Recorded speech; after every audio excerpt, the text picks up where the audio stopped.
Okay, let us begin. We're now on our third lesson of the Book Smart course, where we survey 3,000 years of Jewish history and Jewish learning. And in this lesson, we cover the Talmud.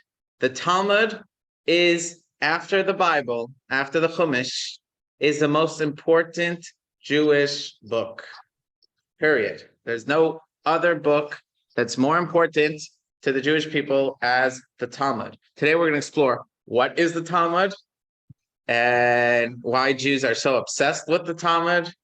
And we'll actually learn some Talmud to get a flavor for the Talmud itself. You know, there was once a man, he came to the town rabbi. He said, "Rabbi, my Jewish friends have been telling me all about how valuable it is to have a Yiddish cup, and it comes from learning Talmud. Could you teach me some Talmud logic?" He says, "Sure. Let me bounce an idea, a scenario off of you, and tell me what you think." This is famous in my circle, so you tell me if you have heard this joke before. It says, two people come down a chimney, two thieves come down a chimney, and one person's face is dirty with soot, the other person is clean. Which one will wash his face? So the man says, well, obviously, the one who's clean will do nothing. The one who's dirty will wash his face. The rabbi's like, no, you don't get Talmud logic. Talmud logic says that the person who's clean sees the other person is dirty, so he thinks he's dirty. The person who's dirty sees the other person's clean, so he thinks he's clean.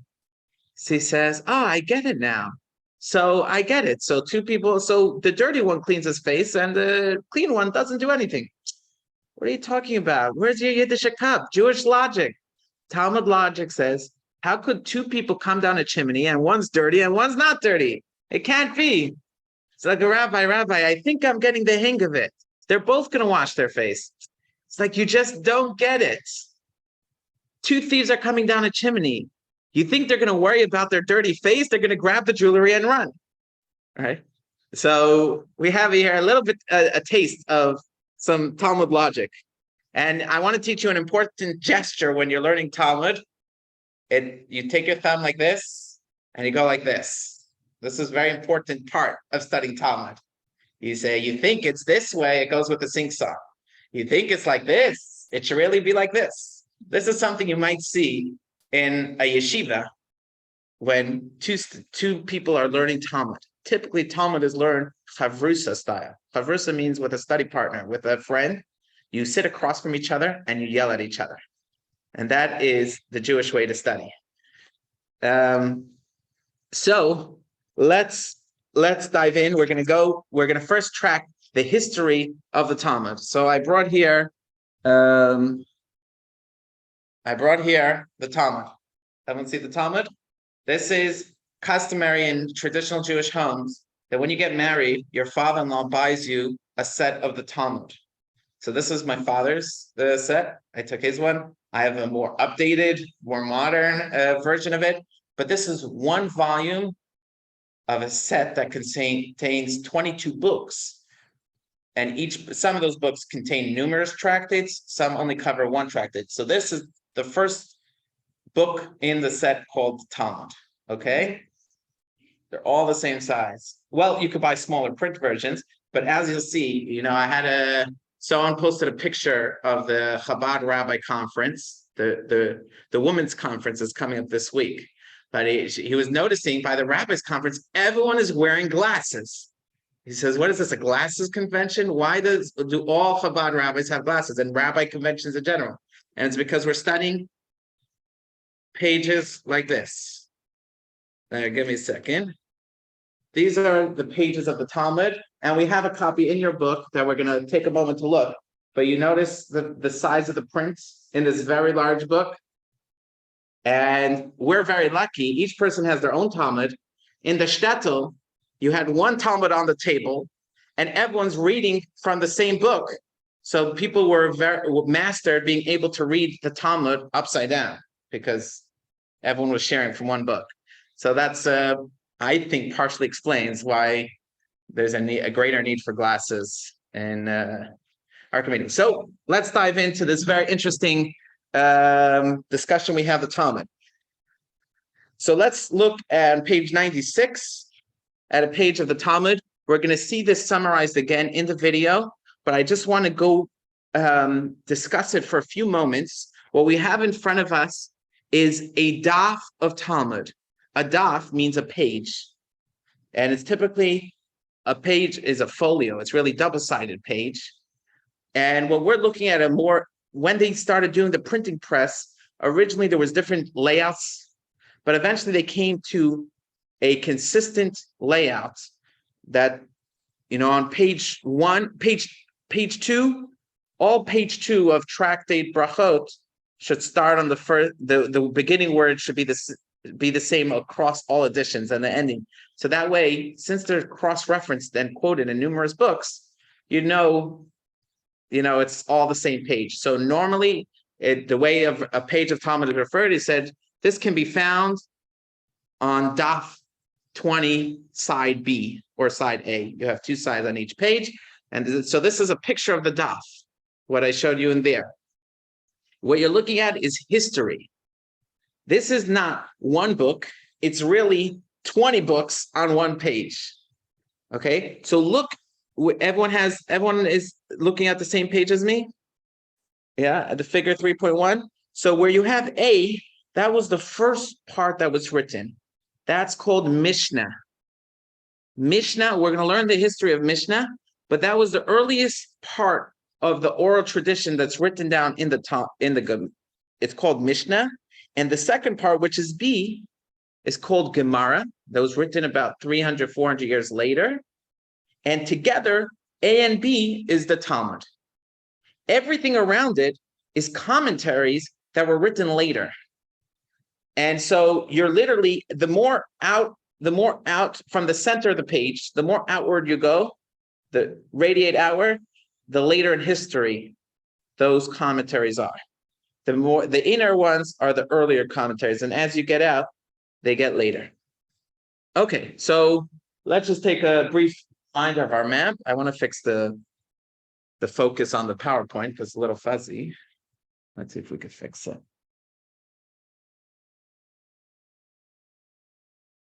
No, I guess there's limits. Okay, so we are now on lesson 3. So in lesson 1, we did the gray area. That was the 24 books of the Tanakh, of the scripture were written. And then the rest of the timeline is covered midrashic writing, and now we're up to Talmud. Okay, so let's dive a little deeper into the history. Okay, an important element of the daf is a pilpul, which was kind of the joke. The joke that we started off with is a pilpul. When you analyze something, you take a subject, like two thieves going down a chimney, and you analyze that. So let's try to understand the history. Why? What happened? All the 613 mitzvot are written in the 5 books of Moses.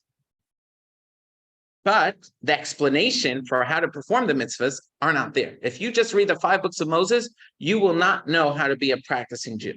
It's not possible. For example, in the Torah, it says you should slaughter your animals in a kosher way as I instructed you. You start flipping through the rest of the 5 books of Moses, you don't find anywhere instructions how to do it. Because where were these instructions? They were said orally to Moses, and it was part of the oral tradition. So the oral tradition is being passed down generation to generation. Let's go to the end of this lesson in the additional reading where we have a very nice map. This can be found on page 142. On page 142, this map it's like a game of snake or snakes and ladders, shoots and ladders, or Candyland. It spins back and forth. So what we have here is the chain of tradition. In every generation, there was a group of men. Moses was the first one. He had 70 elders with him. His main job was teaching them the Torah, the whole oral tradition. He taught all the Jews, But these 70 elders heard it more. They learned it more times because their job was to remember it. So all Jews learned directly from Moses, but most Jews only heard a teaching on the fourth round. They weren't there for round 3, round 2, and round 1 when Aaron, Allah, and his children and the 70 elders heard the Torah. In the next generation, you had Joshua and his 70 elders. And what was their main responsibility? Recalling and remembering this tradition, plus using the tools that we learned in last week's lesson, those 13 tools that you could expand and derive new laws from. Plus, sometimes they had to legislate new laws. These laws weren't mitzvot, but they're safeguards, they're boundaries. For example, let's say there's a mitzvah to say the Shema at night. Every person at night should say the Shema. They might legislate and say, you really have from dusk till dawn, but we want that you should make sure to do it before midnight. Now, if you miss midnight, you should still say Shema. But they'll say, let's be cautious here. We're going to legislate new safeguards. So those were the 3 responsibilities that the Sanhedrin had, was to remember the received tradition, expand new laws, derive new laws, and legislate new safeguards that don't have the same status as biblical mitzvot, but legislate new safeguards. What happened if where did the Sanhedrin sit? This group of 70, they sat for the most part, for most of Jewish history, in the temple eras, they sat in Jerusalem. There were exceptions when they sat elsewhere. So you have a question. You're like, Rabbi, this was how it worked in the times of Joshua and not today, but in Joshua's times, I'm giving a picture. This is what it might have looked like. You had a question. You're like, Rabbi, how do I keep kosher properly? I got a new set of Passover dishes from my non-Jewish friend. Can I use these dishes? All right. So you go to your rabbi in the city. There was no rabbi, but there was sages or elder people that knew. And there was a small court. You had a court of 3 or a court of 23. Depends what kind of question you're asking. A more serious question, a less serious. And if they knew the answer, they would tell you the answer. But if they didn't know the answer, they'd send it up to the Sanhedrin, and the Sanhedrin would resolve. They would deliberate together. The 70 elders would deliberate together, and then they would resolve the questions. So it's very straightforward. There was a centralized body throughout history, throughout the generation, making sure that everyone has the same rules of the game. Everyone is following the same Torah. Now, this group of 70, they weren't the only people in the room. There were also students in the room. They used to add in their input and give their debate, write some notes to remember. And if one of them was seen to be really, really smart, they would put him in the front row. And then when the Sanhedrin, one of the members would pass away or had to retire or had to leave, so then they would deputize, they would take a vote. Okay, we're putting this new member in. So it was always a group of 70 who was constantly reviewing the entire oral tradition. This went on, if we look at this chain, this went on for 40 generations, okay, of a direct chain of the oral tradition being passed down. The main stop that I want you to focus on, let's take a stop at generation 22. Generation 22, which is all the way on the right side, the second row, okay, this was an interesting period in Jewish history. What happened was the Jews had been exiled. The Babylonians came and destroyed the first temple. Jews have been exiled for 70 years. Then shortly after the Purim story, they were allowed by the new king to go rebuild the temple. They had started and stopped and started, but now they were officially authorized to rebuild the temple, what has become known as the Second Temple. Many Jews moved back to Israel. There were always Jews in Israel the whole time, but they made a large migration. One of the leaders was Ezra the scribe. And they convened. They said, we cannot just have 70 members. We need 120. We need all the greatest members, all the greatest sages of our time to be on the same page. Now you had some Jews in Israel, a large body of people still living in Persia or Babylonia or in other places. And they get together and they recommit themselves to preserving the oral tradition, and they legislate a lot of laws. Like they say, no more praying just from the heart. We're going to give a specific text that you use this text to give voice to your prayers. So they made all the blessings throughout the days and the Amidah, many other prayers. They introduced Kaddish, many different things that we look at Judaism today. Many of them were legislated by this group of 120. But as members died out, they weren't looking to fill the bench until they got to 70. Once they got 70, now it continued. The generations continued. What happened was, let's look at generation. Let's get to the generation 35, the 35th generation. Here we're introduced to an important character named Rabbi Yehuda Hanasi, Judah the Prince. He is one of the greatest. When we mean, if I would say name the top 10 Jewish leaders throughout Jewish history, there's without a question, he's there. Maybe even in the top 2. After Moses, maybe it's Rabbi Yehuda Hanasi, right? Greatest leaders of his time. And he said, this whole oral tradition that we have, this body of 70 that's holding on, preserving the oral tradition. And everyone else is learning. It's not like only the 70 are learning, everyone's learning, but there's a risk that this whole oral tradition will be lost. And we are going to take the plunge and we're going to commit it to writing. The goal is not to write down everything from the oral tradition. The goal is to write a work to help you remember the oral tradition. So the assumption is you know the oral tradition already. You just need a memory aid, or you're not sure which way the final decision was, because you had debates. How do we derive the law, or which cases are really similar to each other, which cases are not similar to each other. He says, we're going to write conclusions, we're going to write concise.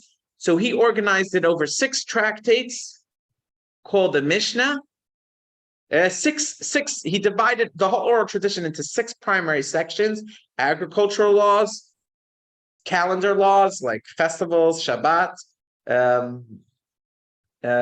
family laws, civil and tort laws, temple laws, and purity laws. He divided to 6. And now, if you have a question in the oral Torah, you don't have to go directly to any body of the Sanhedrin. You just look up in this book. It's like an index, your first index, and now it refreshes your study. Now, when he wrote it very concise. He didn't want to make, no one's going to walk around with 20 volumes of books wherever they go. So the Mishnah, if you put it out into pages, it wouldn't be so large.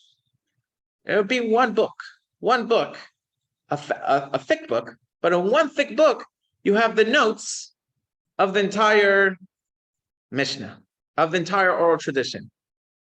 But as the generations went on, they started forgetting more of the oral tradition. And so these notes became less comprehensible. Imagine an alien, someone from 200 years into the future comes back in time, or he discovers an old tweet. And on the tweet, it says, Rabbi Shalom says that the Super Bowl was pushed off from Tuesday nights to Sunday, not to contradict the JLI course, right? Imagine it comes with that tweet, right? That's the tweet. Now this person has to figure out, first of all, does Rabbi Shalom have any authority? Second of all, was he serious or was he joking? Third of all, what is a Super Bowl and what is a JLI course? These things might not be sensible to someone who lives 200 years in the future where they don't have a Super Bowl or a JLI course. So these are the things that the Gemara, the people that lived later, are trying to extrapolate from the Mishnah, from this short notes. And that's what we're going to explore this at length. But I just wanted you to get a summary And then we're going to watch the class video and we'll get a better taste as we dive deeper into this. Okay. So it consists of 63 tractates. The Talmud consists of 63 tractates. In the back, you can find exactly which tractates. Tractates are, this book here is one tractate. It's a section of the 6 big sections, so there's 6 orders. A section of the order is called a tractate or a mesechta or a meseches. And it records the teaching, discussions, and deliberations of hundreds of sages through many generations, and has dozens of commentaries that explain it and discuss it. So if you were to take this one book of the Talmud that I showed you, the actual Mishnah, that's Rabbi Yehuda's edited notes, it's not that much of the book. Most of it is unpacking the meaning of these notes, and it's like a museum of history. It's almost like there's this, I don't know if this tool is available, but there used to be an internet tool called Rap Genius, where it's basically you would have lyrics from a rap song, and then you'd have like a commentary trying to analyze the different lines of the rap song. What is it referring to? What themes does it represent? And then you have those commentaries could be further analyzed. And that's kind of what you have, lahavdil, with the Talmud commentaries. Let's watch this.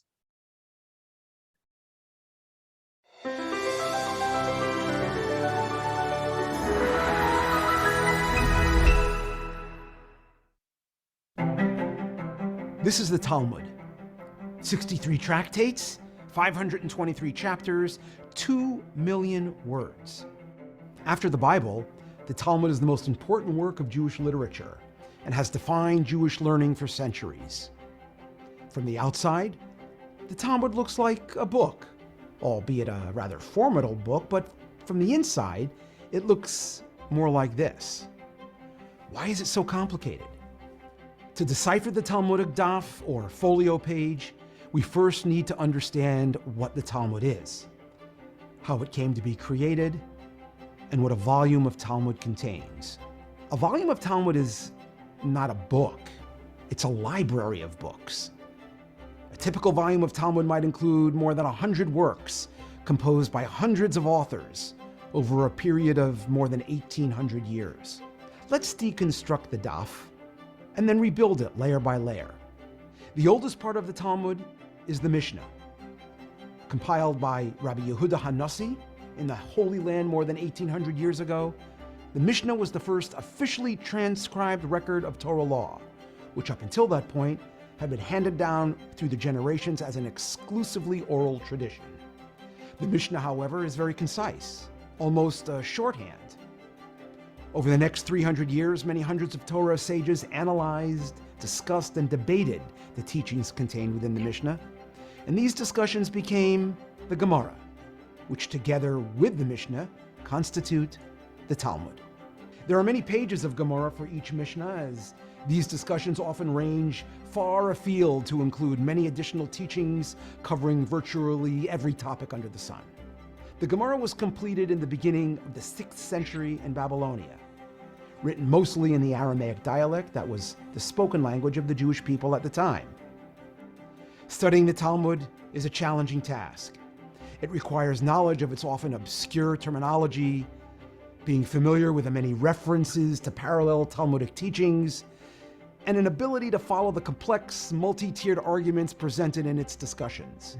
In fact, the Talmud presented on its own would be a closed book to all but the most advanced Talmud scholar. So over the centuries, hundreds of commentaries were written to decipher, explain, and discuss the Talmudic text.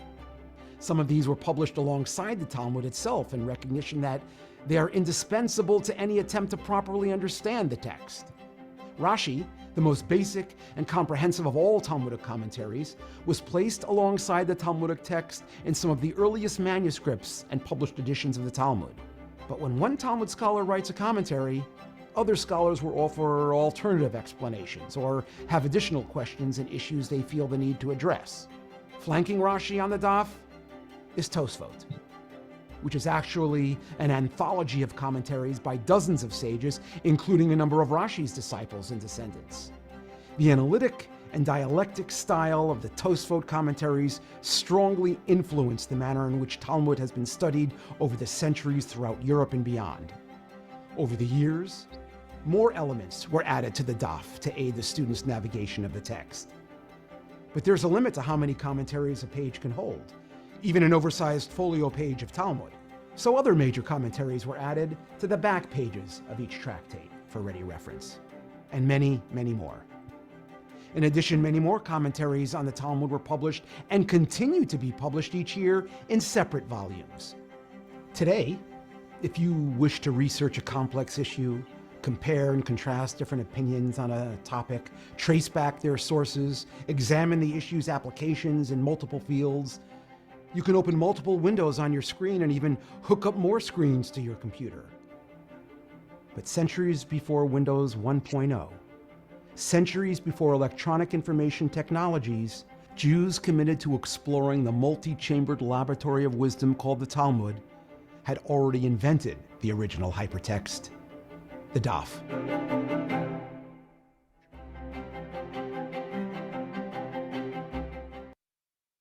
Okay. So let's take a look and understand what was the main motivating factor that got Rabbi Yehuda Hanasi, Judah the Prince, to actually make an attempt at putting it into writing. Let's take a look at text 3 on page 102. And these are the words of Maimonides. Joel, if you can read for us text 3. I just have to find, what page did you say? Page 102. 102. Okay, here we go. The Mishnah is transcribed. Rabbi Yehuda Hanasi collected all the teachings, all the laws, and all the explanations and commentaries that were handed down from Moses, and those that were taught by the courts in each generation concerning the entire Torah. From all of these, he composed a text of the Mishnah. He taught it publicly and revealed it to the Jewish people, who all wrote it down and disseminated it everywhere. Why did Rabbi Yehuda do this and not leave matters as they were?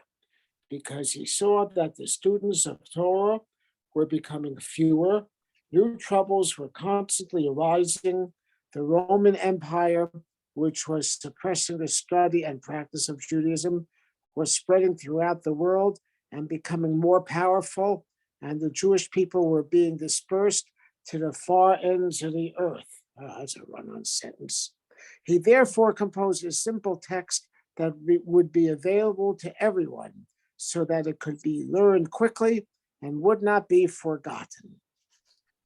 Okay, so we have about 4 combining factors that Rabbi Yehuda said, although it's an oral tradition, we have to break some of the rules to preserve the oral tradition.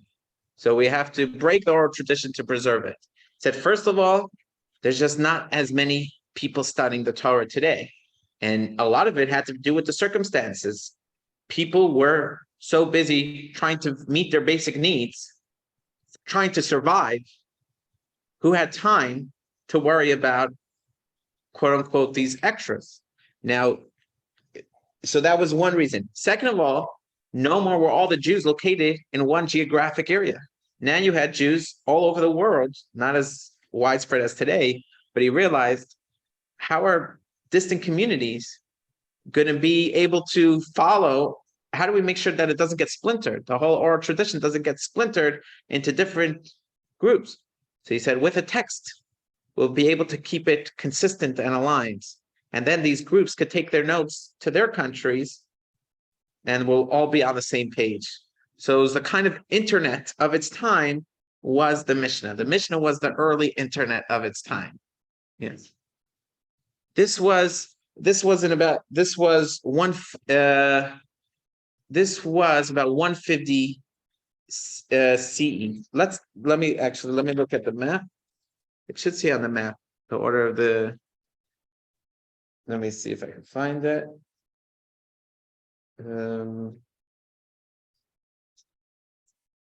It was written 135 to 220 in the Common Era. Okay, so after destruction of the Second Temple, so the Jews are living without a temple. They're under tremendous duress by the Roman Empire. Many Jews don't live in Israel anymore. They live in other places of the Roman Empire and in other places in the world, and exiled, chained.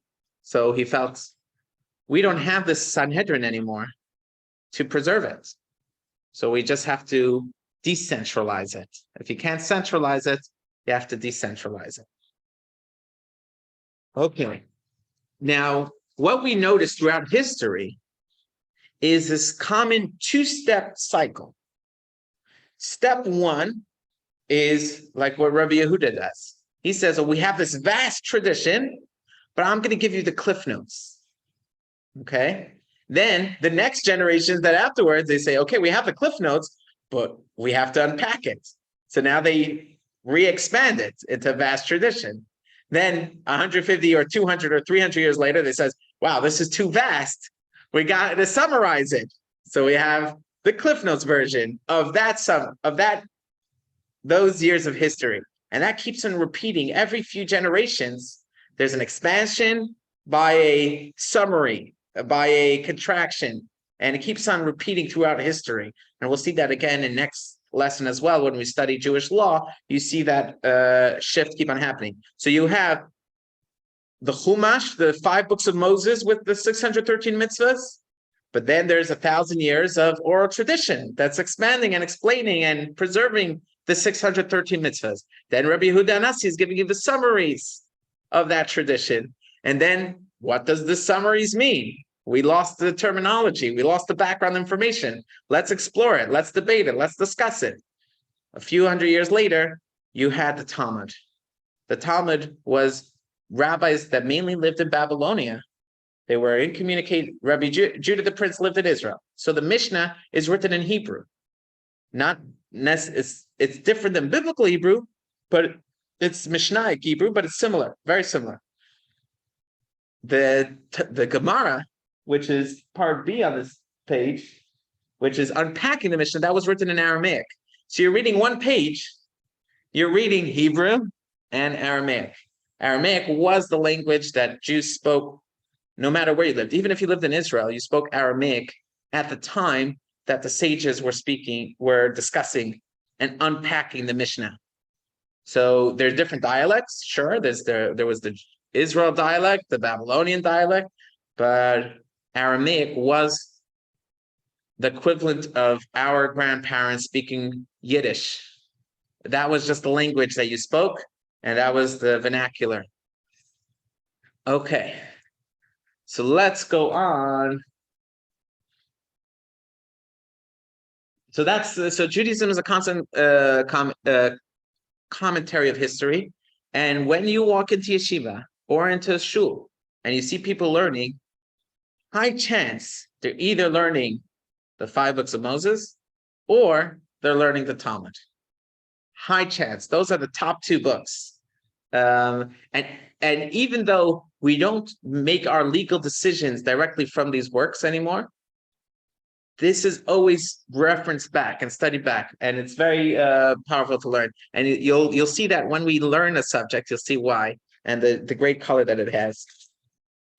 Okay, let's take a quick look at figure 3.2, just to see the general division that he organized the oral tradition into. He organized it into 6 subjects, and you can see how many subsections there are, which is the number of tractates in each section. So we have the laws of Zeraim, which is the agricultural laws and prayer laws. We have Moed, which is the calendar, Nashim, which is the family law, Nizikin, which is civil and criminal law, and Kachim, which is temple laws, and Taharot, purities. Okay. Let's get an interesting flavor for how Rabbi Yehuda Hanassi might have written a statement. let's say he wanted to tell his students the proper time to be saying the Shema at night. Because it says in the biblical verse, it says you should recite it when you lie down. So he's coming to correct that literal meaning. In the oral tradition, it doesn't mean when you're lying down. It means the time that people go to lie down. Well, when is that time? Well, instead of him being as straightforward and telling you exactly when the sun is at this position in the sky, he tells you it's very simple. It's at the same time that the priests in the holy temple would eat their sacrificial meat. That's the exact same time that you can begin saying the Shema. Now, if you live during that time, that sentence would make a lot of sense because these are familiar terms. But living 200 years later, 300 years after the temple is destroyed, you lost the meaning. So how do you decipher? So that's what we have in the next facet is you have this three-pronged approach. Let's turn to page 107, where you see how the Gemara unpacks a Mishnah. Okay. We'll go back to those things. So let's go. So let's just review before we discuss the Mishnah and Gemara. The Mishnah was composed at the end of the 2nd century. It's the first officially recorded summary of the Oral Torah. The Gemara is the commentary on the Mishnah. It was completed at the end of the 5th century. So it's 300 years later, and is structured as discussions on the Mishnah with additional teachings. Okay? And just like you can have, imagine someone made a Facebook post, right? And then you have all this commentary on the bottom, people giving comments. The comments are a sort of commentary. Yeah, we agree, we disagree, and then sometimes people get into a tangent in the group, and you're like, well, maybe move this to a different group. Like you're already not in the same thread. The same thing happens in the Talmud a little bit. They're unpacking the Mishnah, and then they get into these tangents, and then they bring it back. So let's look at page 107, where you see the main three goals of unpacking the Mishnah. One is maybe.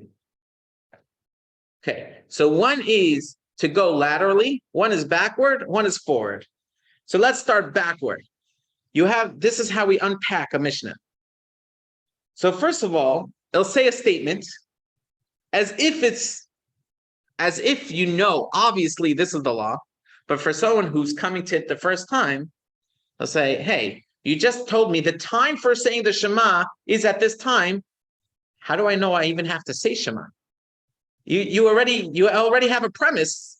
Can you give me some background information? What is the source of this law?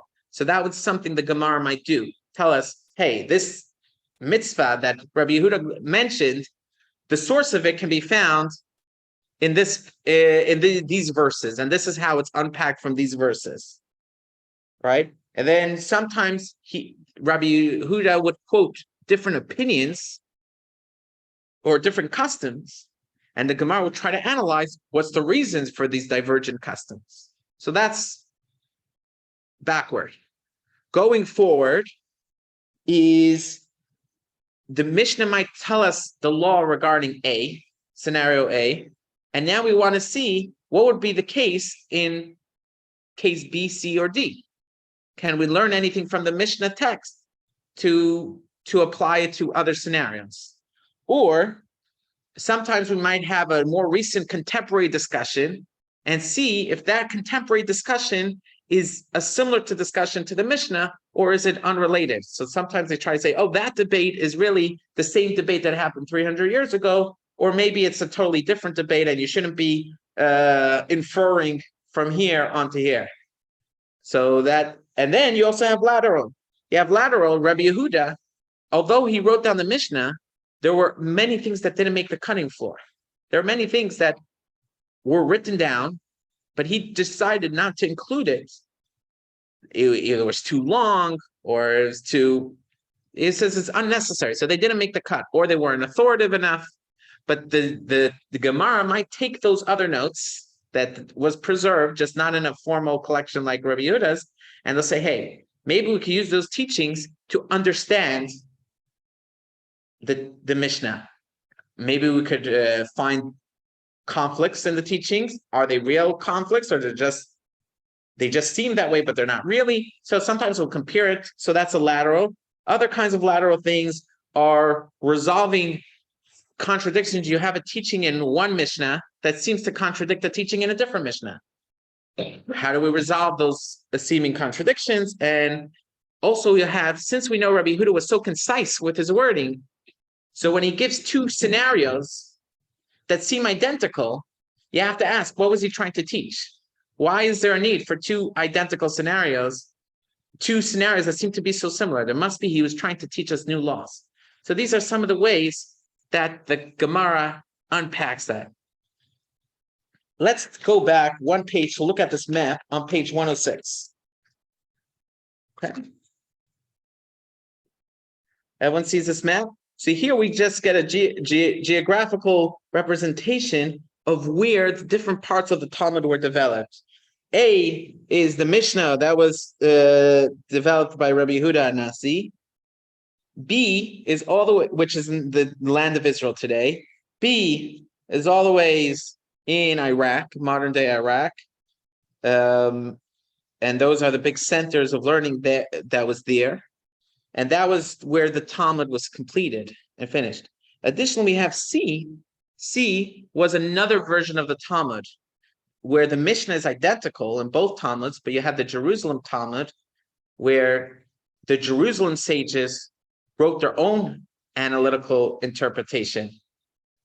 Now, there was always communication between the Babylonian Jews and the Israeli Jews. So they're quoted in each other's analysis, but there's a big difference between the way the Israelis interpreted the text. They were living under a lot of pressure and stress.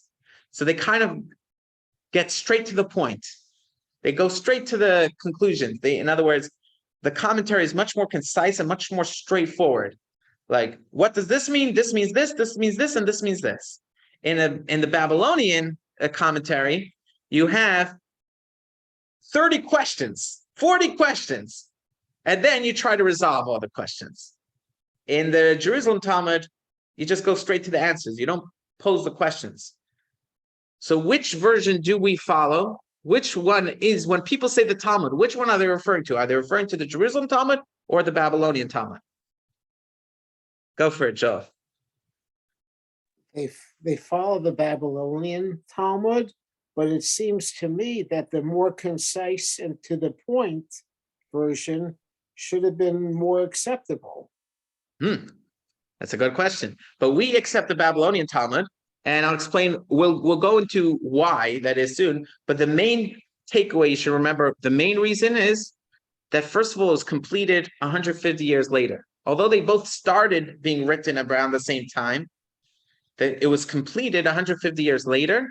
So it's considered that more contemporary. In other words, they took into consideration whatever was written into the Jerusalem Talmud, and they decided not to follow it or to rule a different way. So that's one reason why we follow the Babylonians version. Another reason is it was written under the Persian Empire, so there's less pressure. And that was another reason. And a third reason we'll get to later. Joe, you had a question? I have a question. How, if it's Torah Messinai, how could they not be the same? Because the oral tradition already kind of finished. This is the generations that are forgetting the oral tradition.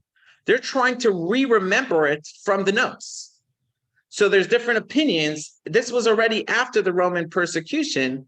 So it was already kind of lost. How do we make sense? And many of the differences are not things that were explicit in the oral tradition. So when there's doubts, so there used to be a centralized body that would resolve all doubts. This is in the period of time that there is no central authority. There's an authority group in Israel. There's an authority group in Babylonia. Within Babylon, there's two groups. Within Israel, there's two groups. So how do you come to a consensus on on what's the proper thing. One of the most famous arguments that we could think today is Passover time. Are you allowed to eat rice on Passover? Right? The Sephardic Jews do eat rice, and Ashkenazi Jews don't eat rice. Why? Rice is not chametz. As rice started joining different communities, certain groups said that this can be confused with grain. It's used in bread making just like grain, and we don't want people to think, oh, this bread is okay. I saw my grandparents eating bread on Passover, so I could also eat bread on Passover, not realizing that that was rice bread and this is wheat bread. So the Ashkenazi group said, no rice. The Sephardic authorities, they had a different point of view. They said the risk is not so great, or the need for rice as a staple is so great that if we ban it, it might be too harmful for the Jewish population. So they had different considerations, and they're both valid in their circumstance. And since there's no centralized body, so it becomes decentralized. However, the Talmud's goal, one of its goal, is to try to bring some conclusions and try to remedy different splinters that were happening in the 500 years between, or the 400 years between the Mishnah and the conclusion of the Talmud. So they were trying to quote the different opinions that developed over the last 300 years and try to give a conclusion. Okay, which way should we follow at the end of the day? Now, not always is it clear. Sometimes you could end a page and you as a reader might not have great clarity on how did we resolve the issue, but the commentaries fill in the gap that continue in the next generations. Joe, go ahead. You're on mute. But, yeah. Okay, I'm sorry, but I had heard that, now I might be wrong and my memory may be faulty, but I had heard that the original declaration about kidneys came about at a time when there was sort of a famine, and the rabbis decided that we're going to allow it now, but then that's it. But once they started allowing it, they weren't able to put the cat back in the Is there anything to that, or am I? That could be. That could be. I'm not familiar with the exact historical circumstances of the kidneys development, but that could be. That makes a lot of sense to me. That all groups decided to ban rice, and then one group said we can't ban it when people are starving. So exactly. So that you could see how sometimes there's one of the things we have, and why the Talmud is unique, that no other Jewish book has the same authority, is because there was great consensus at the time that this will be the final ruling. However, from then on, the groups the Jews spread out all over the world, and so we don't have that central authority like the Talmud anymore. So the Talmud took the place of the Sanhedrin, so to speak. Sanhedrin was a group of rabbis keeping the oral tradition aligned and symmetrical and informed. And when the Sanhedrin dispersed, so the Talmud tried to fill in that gap of keeping it aligned and systemized. Okay.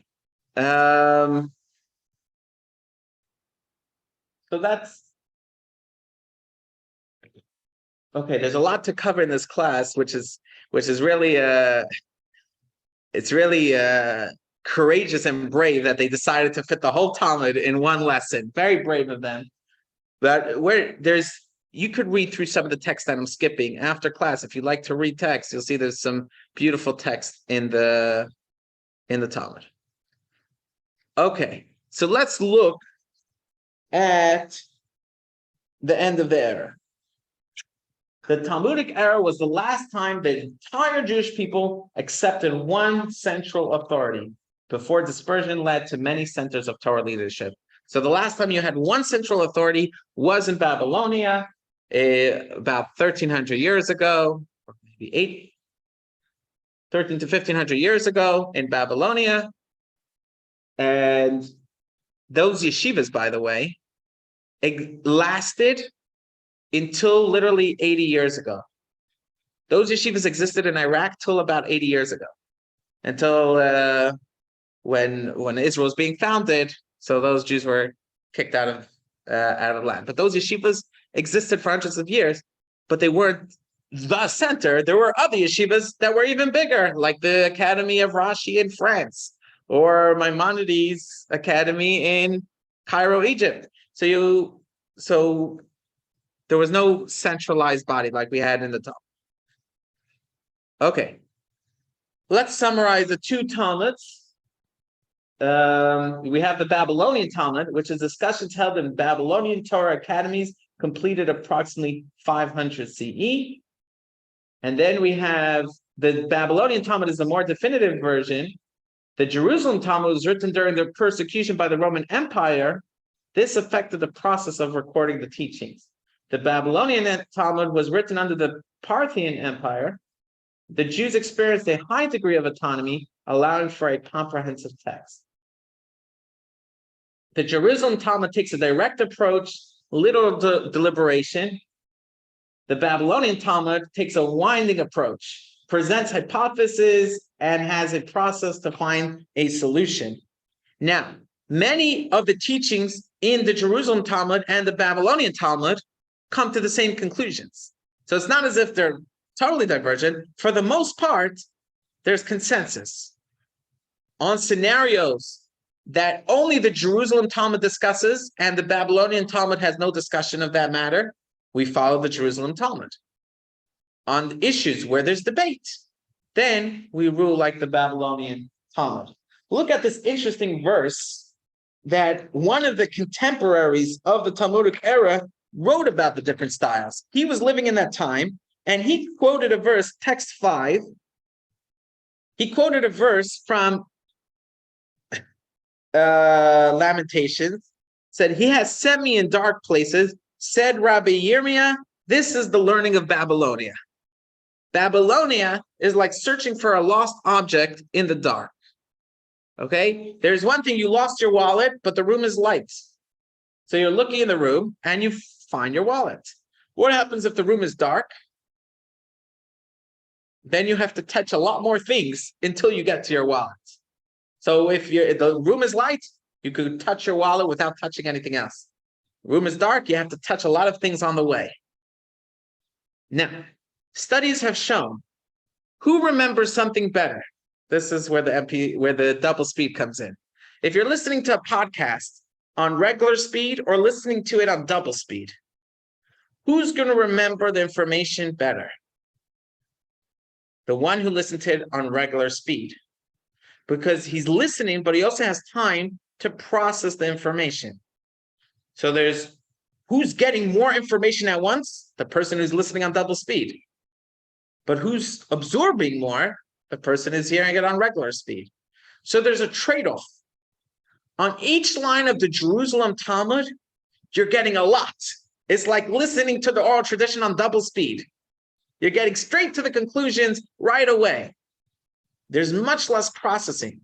Because there's much less processing, it didn't stay with the people as much. So although we might say, hey, the Babylonian Talmud has this long-winded approach, but that long-winded approach made it more integrated into the people.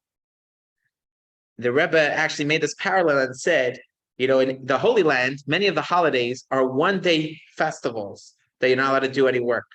In diaspora, we keep 2 days. So who has it better, in Israel or diaspora? And the Rebbe said it's exactly the same parallel. In Israel, they're taking in more light in shorter time.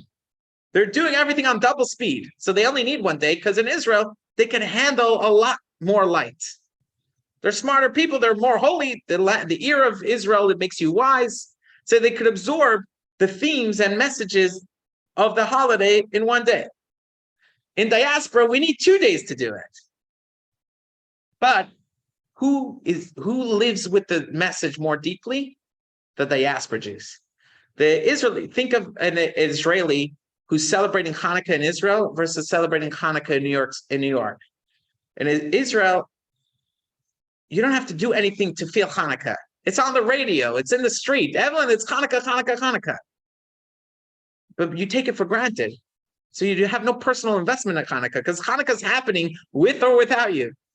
When an Israeli comes to New York He moves to New York for a few years. All of a sudden he notices, hey, if I don't make Hanukkah, Hanukkah's not going to happen.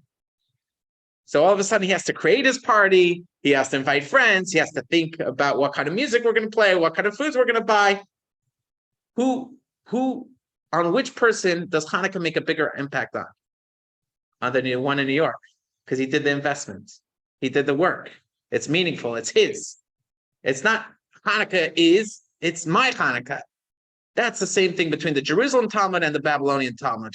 Jerusalem Talmud was a lot of information in a clear way, but there wasn't that labor of love. In the Babylonian Talmud, you have that labor of love. And let's look at another Talmudic era sage, how he quoted the difference. He quoted in text 6, page 112. He said, what is the meaning of the verse described by Zechariah the prophet? I took for myself 2 staffs. This is a prophecy that Zechariah is describing God. God, so to speak, took 2 staffs. The one I called Noam, the other I called Chovalim. Right? One is Noam, gracious. The other one is saboteurs. Noam are the sages of the land of Israel, who are gracious to each other in the deliberations of Torah law. Chovalim are Babylonian sages who assault each other in the deliberations of Torah law. They have a more confrontational approach. Now, this was something that was actually very unusual to me, as with my siblings and with my close friends in yeshiva. We used to sit down, discuss a topic. We could go on for 2 hours, debate, haggle, argue, and it was the most loving experience. And then when I would try to mimic that style with other people that weren't familiar with this, they would be so offended. Like, why do you have to disagree with me? It's like, I'm not disagreeing. I'm not saying I even agree with the position I'm stating. I'm just saying a position just to flesh it out, to see where these things lead. Just because I'm saying a position doesn't mean that is my position. It's not personal. We're just trying to flesh it out. So eventually I had to learn to adjust my style. But that's the Babylonian Talmud. Aggressive. Bring friction. And that friction produces enormous power and enormous wisdom. Because when there's no back and forth, you could lose the truth. There's 2 sages that they were brother-in-laws, but they disagreed on everything. Fascinating background story. One was Rabbi Yochanan. He was a great sage of his time. His brother-in-law, before he became brother-in-law, was actually a thief and a bandit, but he returned to Torah. His name was Reb Shimon of Lakish, and he married Rabbi Yochanan's sister, and they used to have these huge debates, massive debates, quoted in both Talmuds. When Reb Shimon died and passed on, Rabbi Yochanan became deeply depressed. Part of the reason Reb Shimon died was actually because Rabbi Yochanan was upset at him. So he lost some divine protection and he died. But Rabbi Yochanan became very distressed. He said, why are you distressed? He says, I can't learn anymore without Reb Shimon. So they brought Rabbi Yossi into the academy, and Rabbi Yossi, every teaching that Rabbi Yochanan used to teach, Rabbi Yossi would bring him 300 proofs that he's correct. Rabbi Yochanan said, what are you doing? I don't need proof that I'm right. I needed the 300 questions that Reb Shimon would challenge me with, and then I would try to resolve and answer him back, and that would sharpen the idea in my mind and figure out the parameters of this teaching. Is it really as real? Does it apply to all cases as I think, as broadly as I think? So there's a certain power. Sometimes we're so afraid of opposing viewpoints and diversity, but it actually has a tremendous benefit and value.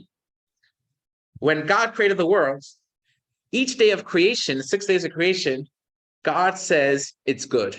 He saw that it was good, except for day 2 and day 3. On day 2, God says it was good. It doesn't say it was good. It doesn't say anything.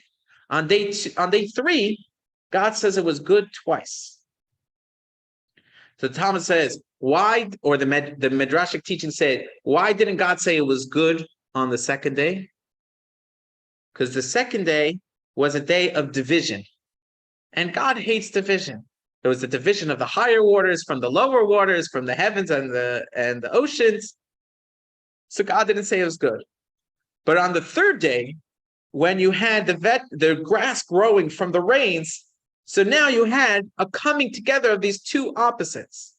Now that's doubly good. So having unity, having singularity, one viewpoint, that's good.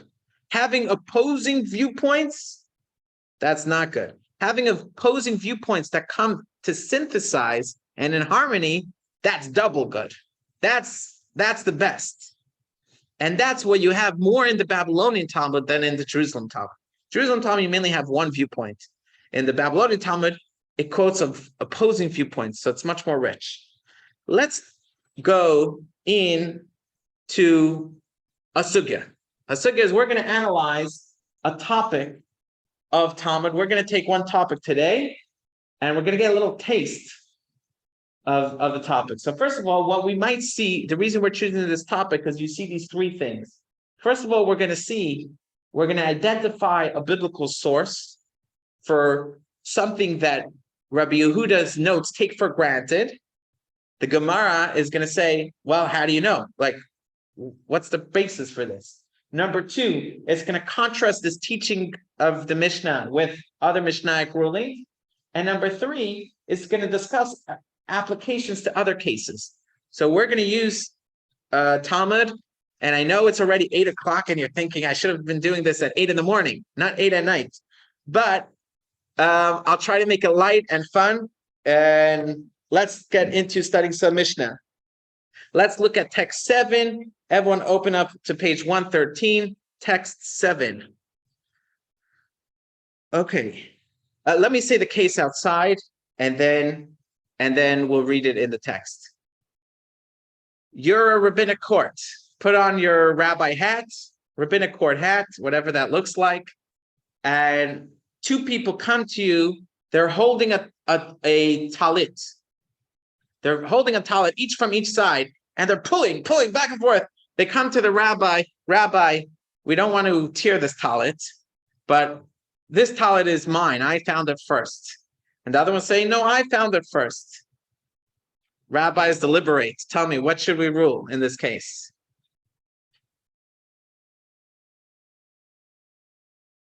What? This is one of the most famous topics. It's sugyas, one of the most popular yeshiva topics. Okay.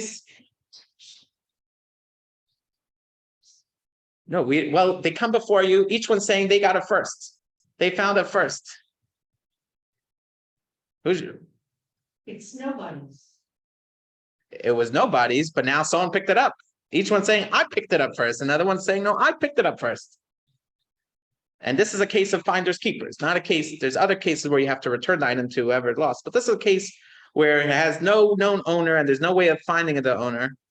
So whoever would have found it first gets to keep it. So now, in this case, both of them are saying, I found it first. And they say, do you have any video recordings? No, we don't live with smartphones. Okay, so how do we resolve this? What? Maybe it's similar wording where a person suggests they cut it in half and whoever says, no. That's the Solomon, the famous case of Solomon, where Solomon says, cut the baby in half. And the mother says, no, how could you? What? That's right. Right. Okay. Yeah. But for those that want to stay to the end, I have an interesting commentary on that story. Okay. So let's review. The conclusion is they split it. Who said cut it in half? They say you split it. You don't have to cut it in half. What you do is you sell it, and then you divide the assets between. This one takes half the money, or you could cut it in half if that's what they want. If let's say it was an extra large talit, so you cut it in half, and each one could still use half, make a new talit out of each half. Fine, good, right? So let's read the text inside. This is the Cliff Notes version that Rabbi Yehuda Nasi wrote to teach this part of the oral tradition. And you'll tell me if you notice anything interesting about this Mishnah. It says, two people are grasping a garment. This one says, I found it. This one says, you found it. This one says, all of it is mine. And this one says, all of it is mine. This one should swear that his share in it is no less than half, and this one should swear that his share in it is no less than half, and they divide it. Okay, so when the Gemara is going to unpack this Mishnah, it's going to unpack a few interesting things. It says, first of all, why does it have to say that they're holding on to the talit?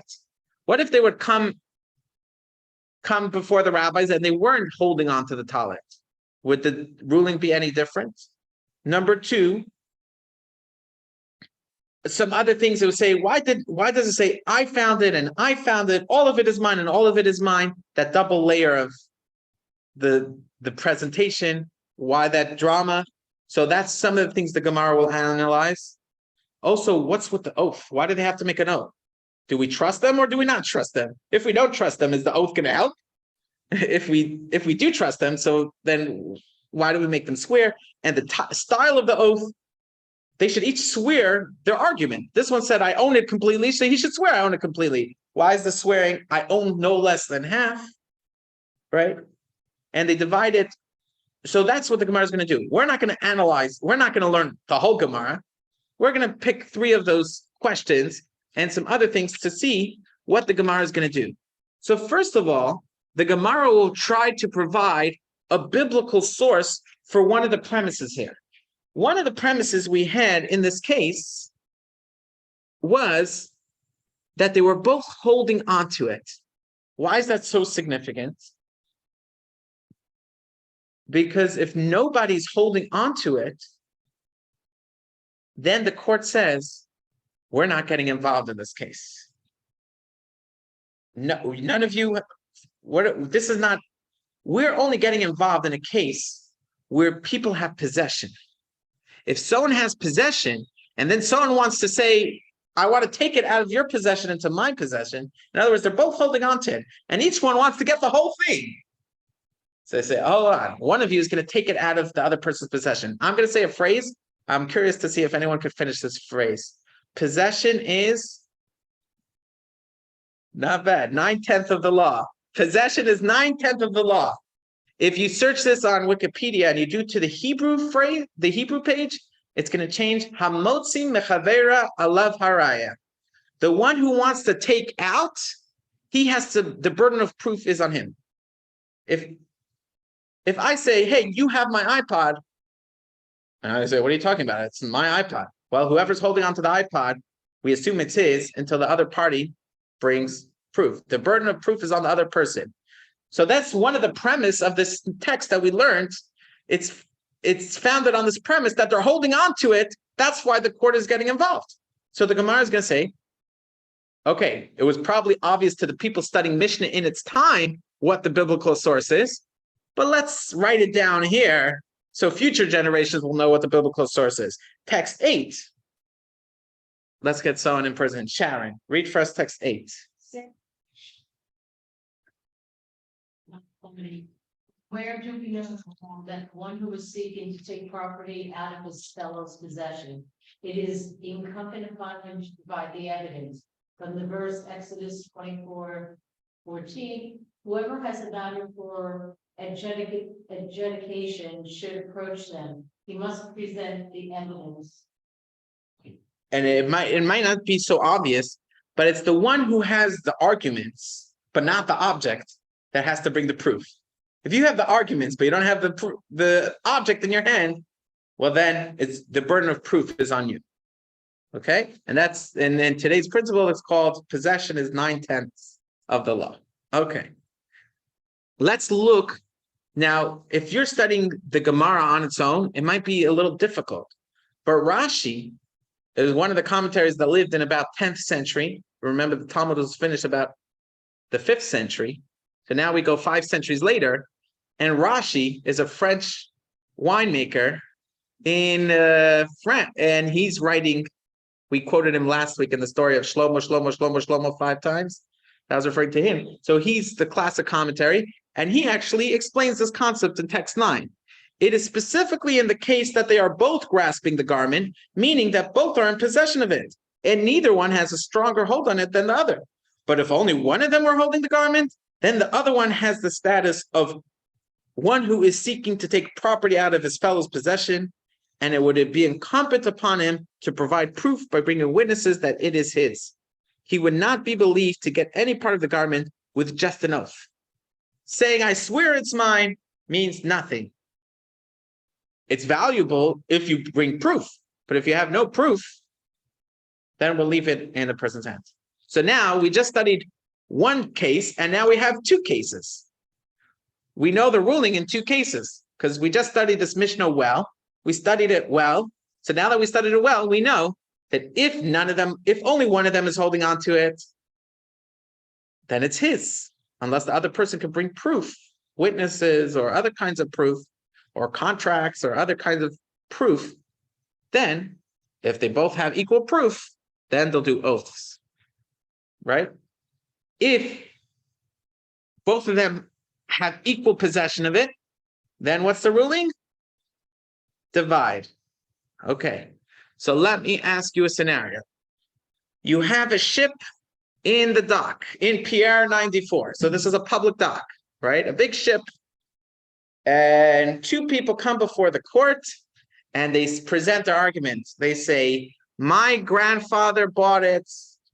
And the other one's saying, no, my grandfather bought it. So each one's saying they inherited from their grandfather and they have no proof, right? They don't have the contract. They said, my grandfather bought it 90 years ago. How am I supposed to have a contract?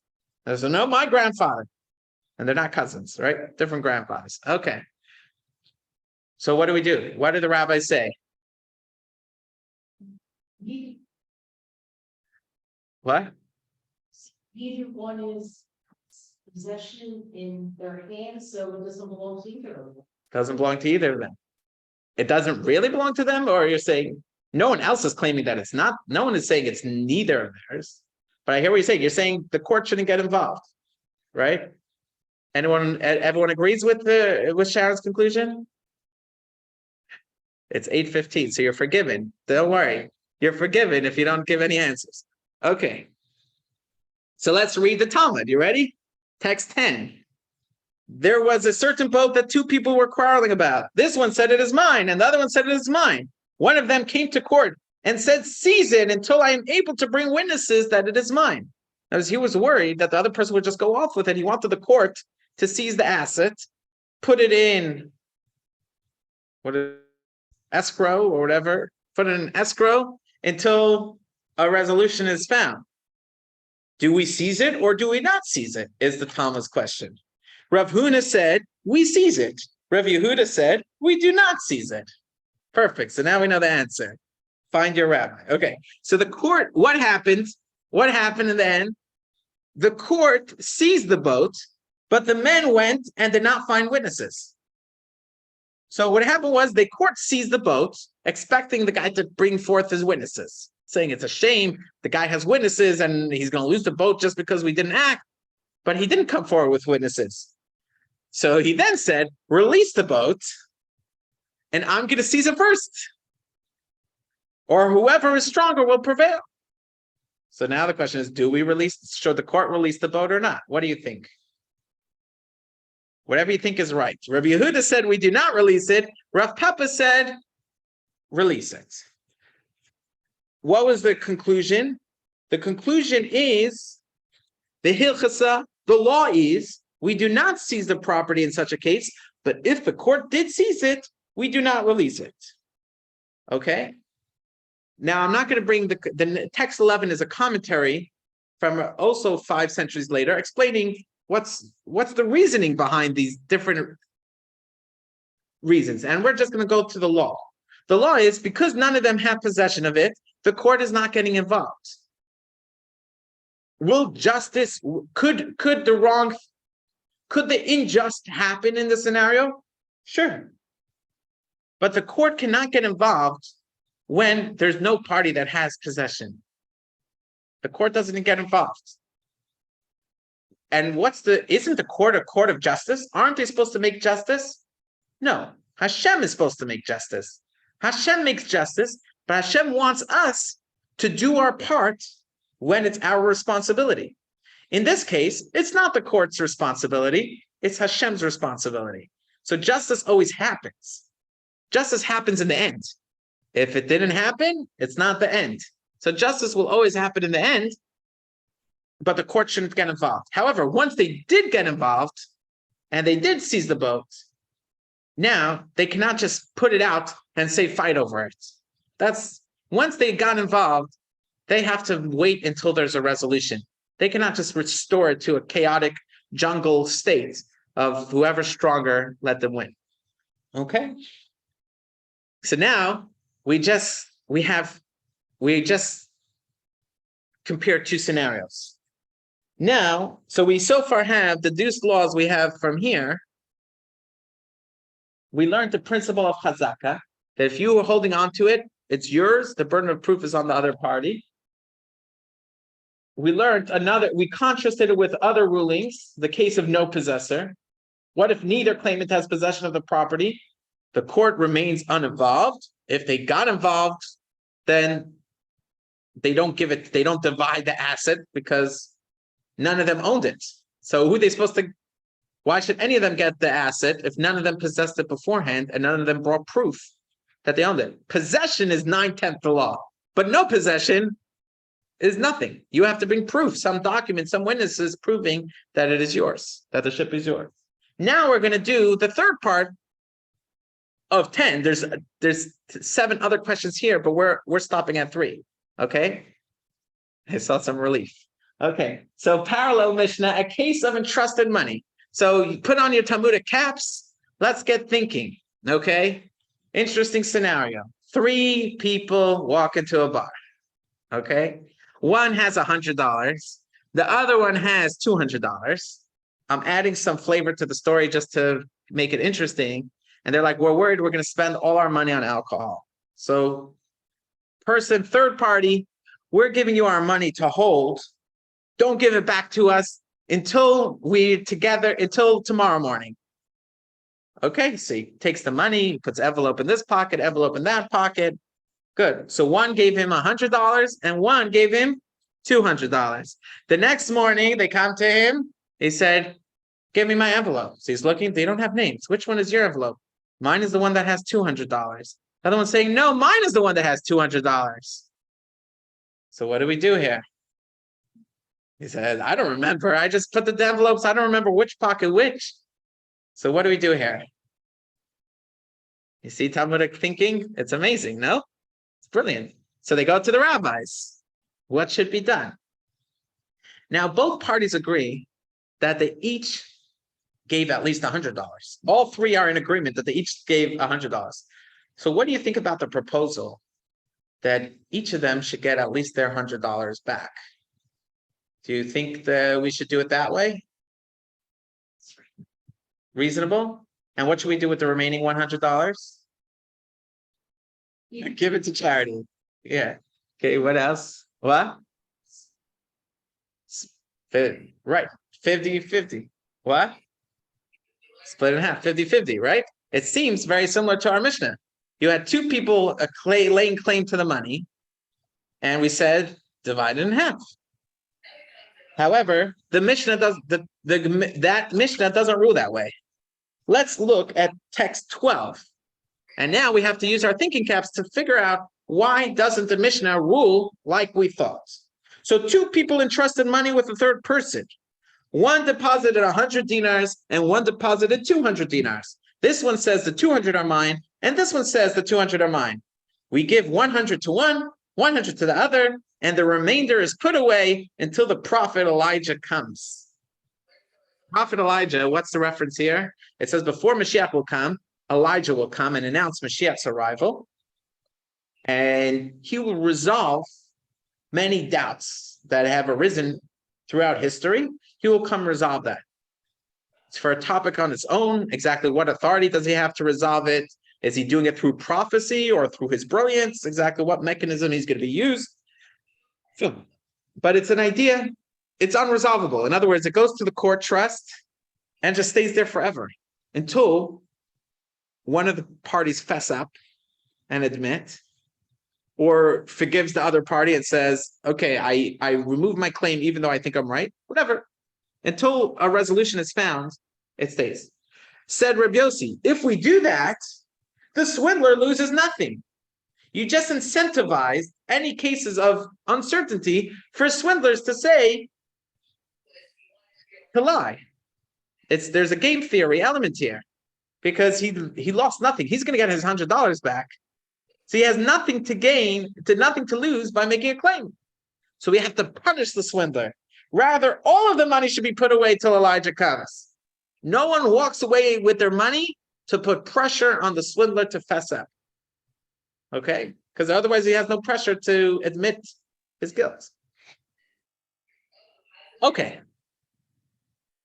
Why do you think this is different than the case of the shirts? They're both pulling the pants, or they're both pulling the talit. Why over there did we said split it? Here we said put it away in trust. What's the difference? Neither one had, Party involved. But the guy, so that's good point, but the guy's hand, he's guarding it for them. So it is considered in their possession. It's not like in the public domain. It's in their safety deposit, but their safety deposit is a joint account. And now we have to figure out how to divvy up their assets, right? Joel, you were mentioning something? I was thinking that if they say, give each person 100, then what you said before about Gomorrah logic, we would assume that the person who only gave 100 would say, fair enough. But the person who gave the 200 would say, no way, I know I gave 200. No, but he has nothing to lose by saying, no, okay, I'm okay with 100, but I'm still right. Okay, yeah. So there's two versions over here. How much Rabbi Yossi, he's hurting the swindler, he's pressuring the swindler, but he's also hurting person to legitimate money. So there's two different approaches. One is looking at the big picture. We want to put pressure to the thief to fess. So we'd rather both of them lose. That will eventually lead to a better outcome. Even though right now it's completely unfair, it'll lead to a more fair outcome. The first opinion says, no, let's make it as fair as we can now, give 100 to each. That's at least semi-fair. Even though it won't apply the pressure we need to get the whole truth out in the future. So the trade-off versus getting a little bit of justice now versus but closing off the door for getting full justice later. So different systems of how to do it. Fine. What's the big difference here? The big difference is when two people are fighting over the talus, it could be both of them believe they're right. No one's lying here. No one's lying. It could be both of them saw it. They both ran. They both grabbed. It's possible. It's not for sure. Maybe someone is lying, but it's possible that both of them are telling the truth. They just think they're right. It happens in football games all the time. You have two people, they fight. I got it. Is one of the football players lying? No, they each feel they grabbed it in the right way. Fine. Versus in this case, someone's certainly lying. So in a case where no one's lying, where it's possible that this split is the true honest outcome, it is possible that they both got to it exactly the same time. So the court has that option to split it. But when the verdict is false, inherently false, if you would split the money, say you get 150, you get 150, that means that the court just gave a stamp on a thief's actions, because one of these people are clearly a thief. The court cannot do that. The court cannot give a ruling, even though at least this good person, you might say, hey, at least the guy walks away with 150. It's better than just 100. But it's a false verdict. The court is putting their stamp on a person who stole $50. So they have to leave $100 in trust. So that was just a little flavor that we got to taste of what it's like learning Talmud. And there was once a guy who came to his friend. He said, what makes Jews so smart? So he says, well, you have to, every morning we eat our breakfast with a special fish oil that only Jews know how to make. He says, how much does it cost? Can I get it from you? He said, I'll sell it to you for $150, enough a week's supply. So he comes back at the end of the week. He says, I found out that you could buy it off the shelf for $10. You sold it to me for $100. You cheated me. It's like, it's working, right? The fish oil is working, make you smart. Okay, so so that's, let's just read it in text 13. Let's look at this chart over here. Two people claim a property, but neither litigant has witnesses or other definitive proof supporting their claim. You get this whole chart. This is how the Talmud analyzes this scenario. It says, hold on, one person has it in their possession, it remains with the possessor. And we brought a biblical verse to support that and to prove that. None of them have possession of it, the case of the boat, then the court does not concern itself with this case. Both of them have possession. So then we examine, is one of them certainly lying? If no, then we divide it equally, because there's no way to resolve this unless we split. But if one of them is certainly lying, then property remains in trust. How much of the property was up to debate. Okay, let's learn. Okay, let's actually conclude here. But I'll conclude with two things to know. You might feel like, whoa, so this Talmud book has nothing to do with me, because how am I going to study this? It's too deep, it's too vast, it's too external. So you should know, every 7 years, there's a group of people that learn the entire Talmud. They learn 1 page a day. And in 7 years, they complete the entire Shas. So when they say, I'm doing the daf, it means they're learning 1 folio of Talmud each day. But there are many classes that you can watch on YouTube, and you have a person explaining it and summarizing it and making it clear and accessible. But even that takes some skill. But they have online all these charts and summary. But I do want to tell you that from time to time, even if you don't ever decide that you want to learn the whole Talmud, but it's always a good idea, don't leave this treasure to some other people. Taste it, taste a little bit, find a book that's accessible, find a podcast that makes it accessible. There are women groups, there are groups of women that study parts of Talmud. Remember that book we quoted last week, the Ein Yaakov. The Ein Yaakov, what it does is, it takes out all the legal discussion and just brings in the Agadic discussion, all those interesting stories and conversations of sages of old. That's fascinating in its time. Now we have the Talmud translated into English with commentaries in English. So definitely celebrate it. And this was so amazing. There was a historian, a Christian historian. He said, what fascinated me, he wrote, now I know the secret of the Jewish people. He's writing this in the 1800s. He says, now I know the secret of the Jewish people. He says, because I was walking to the wagon drivers, the wagoneers, where they have their things. And I see all the wagons are parked outside a building, and there's no wagon drivers to take me anywhere. So I go to investigate. Where are all the wagoners? Oh, they're in the wagoners' synagogue. In the synagogue, there was 2 rooms. One where they were studying and one where they were praying. The wagoners, this is the taxi drivers of their day. These are the people that they're farming the horse. They're feeding.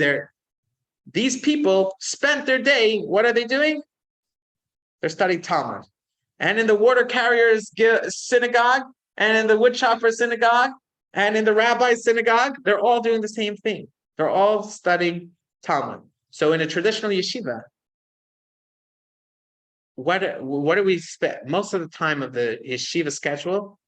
In some yeshivas, it's 3 hours a day. In some yeshivas, it's 5 hours a day. It's studying Talmud. It's this rich oral tradition. And that means that wherever we went, we weren't taken out of our home. We always brought the home with us in here and here by studying this Talmud. So when one Jew met another Jew, and they were separated for 1,000 years, the Jews in France and the Jews in Tunisia and the Jews in wherever they were, when they met, they weren't meeting someone from a different culture. They were different. Instead of matzo balls, it was harissa, right? Or different. Maybe the food was different, the language was different, but the culture was exactly the same, because they both had the Talmud together. And we'll stop it there.